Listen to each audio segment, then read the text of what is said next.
the first half of 2020 has certainly been one of the most volatile periods in global markets in quite a while. And ETFs are known by investors for their versatility, for their liquidity and transparency, and most importantly, ability to express views in an agile way, whether they're bullish views or bearish. And as we've seen in that first half, there have been no shortage of catalysts, for both sides of the divide.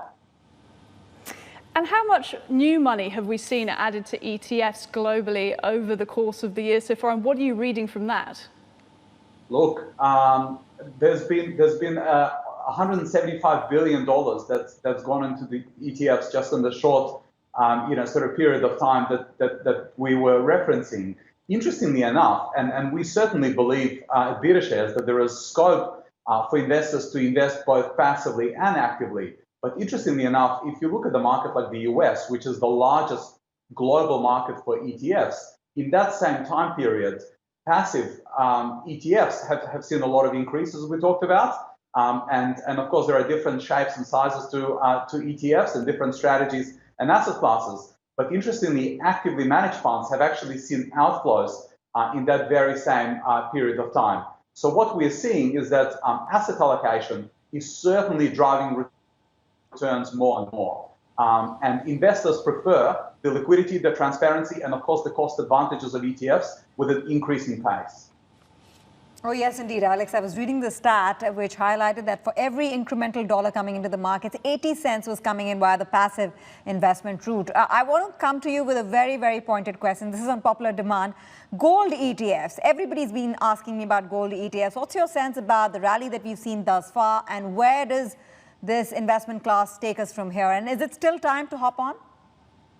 Look, that's a $64,000 question. The run in the gold price has obviously been very significant. I mean, I saw just a moment ago you were covering the latest gold price action. It's a very divisive topic. There's no doubt about that. But the vast majority of investors are continuing to expect that the COVID-induced volatility and COVID-induced nervousness in the market is going to be here to stay. People, of course, are also understanding that the synchronized global stimulus action that the central banks around the world have jumped upon is clearly going to have some lasting impacts. So that's really the bull case for gold. And of course, the opposite side of the divide, the bear case for gold, is that this is becoming one of the most popular trades in a long time. It's a crowded trade, and people feel that there could be an opportunity for a bit of retracement. But the flip side, of course, and this is the bottom line, is that asset classes look expensive across the board.